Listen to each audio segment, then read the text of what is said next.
దేవుడిని చూపించమని భక్తులు టీటీడీ వారి దగ్గరికి వస్తే డైరెక్ట్ గా దేవుడి దగ్గరికి పంపించేసిన టీటీడీ మరియు కూటమి ప్రభుత్వం. గత ప్రభుత్వం చేసిన తప్పుల్నే ఈ కూటమి ప్రభుత్వం కూడా చేస్తున్నది. వైకుంఠ ఏకాదశి అనేది ఒక్క రోజు ఉంటుంది, ఎక్కడైనా 10 రోజులు ఉంటుందా? ఉండదు కదా. కానీ ప్రస్తుతం కూటమి ప్రభుత్వం కూడా వైకుంఠ ఏకాదశిని 10 రోజులకి పొడిగించింది. వైకుంఠ ఏకాదశి, ద్వాదశి, త్రయోదశి, చతుర్దశి ఇవన్నీ కూడా వైకుంఠ ఏకాదశిగా సెట్ చేసేసినారనమాట. శాస్త్రాలకు విరుద్ధంగా పోతే ఇలాంటి అనర్థాలే జరుగుతాయి. ఈ రోజు టీటీడీ అధికారులు ఒక్క ముద్దు నిద్ర వల్ల, విఐపి సేవల్లో తరించడం వల్ల 6 మంది భక్తులు ప్రాణాలు పోయాయి. తిరుమల తిరుపతి చరిత్రలో ఇలాంటి సంఘటన జరగడం అనేది ఇదే మొట్టమొదటిసారి. ఈ రోజు టీటీడీ బోర్డు చైర్మన్ అయితే గాని, బోర్డు సభ్యులు గాని, టీటీడీ అధికారులు అందరూ కూడా ఈ 6 మంది ప్రాణాలకు బాధ్యత వహించాలి. ఈ రోజు ఈ కూటమి ప్రభుత్వానికి నిజంగా చిత్తశుద్ధి ఉంటే టీటీడీ బోర్డు చైర్మన్ మీద, టీటీడీ ఈఓ మీద, అడిషనల్ ఈఓ మీద, తిరుపతి జేఈఓ మీద, తిరుపతి ఎస్పీ మీద, వీరందరి మీద కూడా ఎఫ్ఐఆర్ నమోదు చేయాలి. ఈ రోజు ఒక మంత్రి వచ్చారు తిరుపతికి, 25 లక్షల రూపాయలు ఇస్తానన్నాడు. ఏమయ్యా, ఒక్క ప్రాణం విలువ 25 లక్షల రూపాయల అని నేను అడుగుతానా? ఫస్ట్ మీరు చేయాల్సింది ఏమిటో తెలుసా? చనిపోయిన వారి కుటుంబానికి డబ్బులు కాదు ఇవ్వాల్సింది, న్యాయం చేయాలి. న్యాయం అంటే ఎలా చేయాలి? 6 మంది భక్తుల ప్రాణాలు ఎవరి వల్ల పోయాయో వారందరి మీద కూడా చర్యలు తీసుకుంటే అది న్యాయం చేసినట్టు అవుతుంది. అంతేగాని మీ అధికారులను అందరినీ కాపాడుకుని చనిపోయిన కుటుంబాలకు ఒక 25 లక్షల రూపాయలు డబ్బు ఇస్తామని, అది కూడా మీ డబ్బు కాదు, ప్రజలు పన్నులు కట్టే డబ్బుల్ని వాళ్ళకి ఇస్తామంటున్నారు. ఈ రోజు ఎవరైతే మంత్రి చెప్పాడో, మంత్రి జోబిలో నుంచి ఇవ్వడం లేదు, లేదా టీడీపీ పార్టీ నుంచి ఇవ్వడం లేదు, ప్రజల కట్టే పన్నుల డబ్బులతో ఈ రోజు 25 లక్షల రూపాయలు డబ్బు ఇస్తామంటున్నారు. సిగ్గుండాలి మీకు అసలుకి. మొట్టమొదట మీరు చేయాల్సింది ఏంటంటే ఈఓ మీద చర్యలు తీసుకోవాలి, అడిషనల్ ఈఓ మీద చర్యలు తీసుకోవాలి, జేఈఓ మీద చర్యలు తీసుకోవాలి, ఎస్పీ గారి మీద చర్యలు తీసుకోవాలి, టీటీడీ చైర్మన్ ని తొలగించి ఉండాలి. అది మీరు న్యాయం చేయడం అంటే. ఆ తర్వాత ఇంకేదన్నా చేయండి. ఈ రోజు ఎవరైతే చనిపోయినారో 6 మంది, వారి కుటుంబ సభ్యుల్లో ఒకరికి తిరుమల తిరుపతి దేవస్థానంలో స్వామి వారికి సేవ చేసుకునే దానికి ఉద్యోగం ఇవ్వాలి. అది మీరు న్యాయం చేయడం అంటే. ఇలాంటివి చేయడం మానేసి మీ అధికారుల్ని కాపాడుకుంటారా?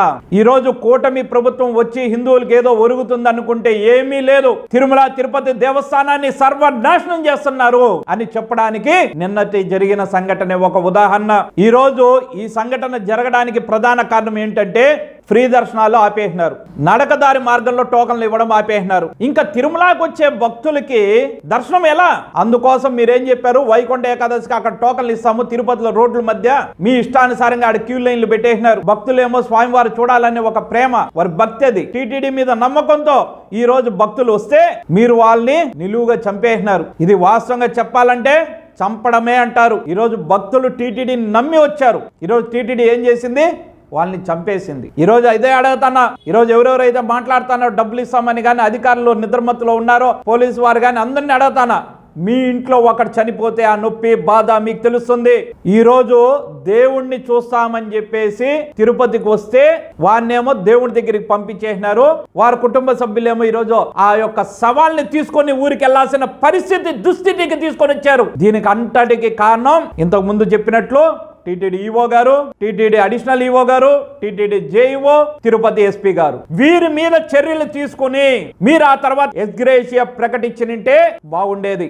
మీరు చర్యలు తీసుకోలేరు. ఎందుకంటే ఈ అధికారులందరూ కూడా వివిఐపీల ట్రీట్మెంట్ లో నిమగ్నమై ఉన్నారు. సామాన్య భక్తుల్ని గాలికి వదిలేసినారు. వివిఐపీలు వస్తే వాళ్ళు ఎయిర్పోర్ట్ లో దిగితే వాళ్ళకి ఏ కారు పంపించాలి, వాళ్ళకి ఎంతమంది అటల్ని పంపించాలి, వాళ్ళకి ఏ గెస్ట్ హౌస్ ఇవ్వాలి, ఏసీలు సరిగ్గా పనిచేస్తున్నాయా లేదా, పోయేటప్పుడు వాళ్ళకి లడ్లు, జిలేబీలు, వడలు ఏమేమి వాళ్ళ నెత్తిని ఏసీ పంపించాలి అని ఈ విధంగా నిమగ్నమైనారు ఈ దరిద్రులంతా. భక్తులకి సేవ చేసే వాళ్ళు మాత్రమే టీటీడీలో ఉండాలి, వివిఐపీలకి సేవ చేసే వాళ్ళు కాదు. ఈ రోజు ఇంకొక విషయం కూడా హిందువులారా, మన తప్పిదం కూడా ఇందులో ఉంది. అసలుకి మన దేవాలయాలపై ప్రభుత్వ పెత్తనం ఏంటి?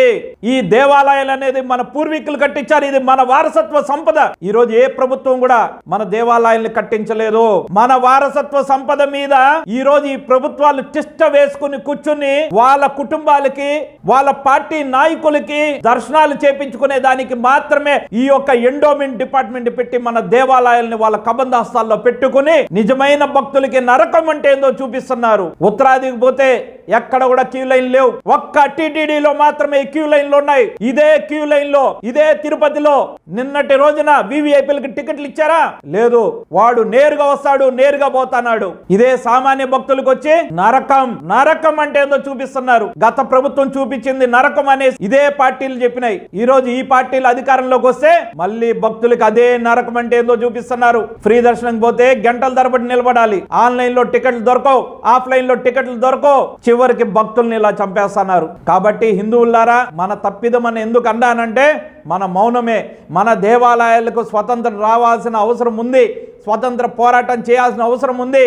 ప్రతి ఒక్కరు కూడా ప్రశ్నించాల్సిన అవసరం ఉంది.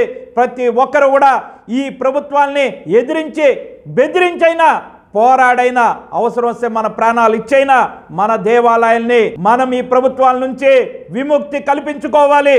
అప్పుడే మన దేవాలయాలు బాగుంటాయి, మన ధర్మం బాగుంటుంది, ఈ దేశం బాగుంటుంది, ఈ దేశం ప్రశాంతంగా ఉంటుంది. కాబట్టి హిందువులారా, ఇప్పటికైనా కళ్ళు తెరవండి. ఈ రోజు 6 మంది మన సోదరమణులు మరణించారు. ఈ రోజు టీటీడీకి వెళ్తే చనిపోతారనే ఒక వాదనను ఒక పక్కన క్రైస్తవులు, కమ్యూనిస్టులు విస్తృతంగా ప్రచారం చేస్తున్నారు. దీనికి అంతటి కారణం ఎవరంటే ఈరోజు టీటీడీ అధికారులు, ఈ కూటమి ప్రభుత్వం. విజయవాడలో హైందవ శంకారావం జరిగింది, అద్భుతంగా జరిగింది. ఆ కార్యక్రమంతో హిందువుల్లో చైతన్యం వచ్చింది అనుకున్నాం. ఆ చైతన్యాన్ని మరింత చైతన్యం పరచాల్సిన అవసరం ఉంది. మన దేవాలయాలు మనకు దక్కేంత వరకు మనం పోరాటం చెయ్యాలి.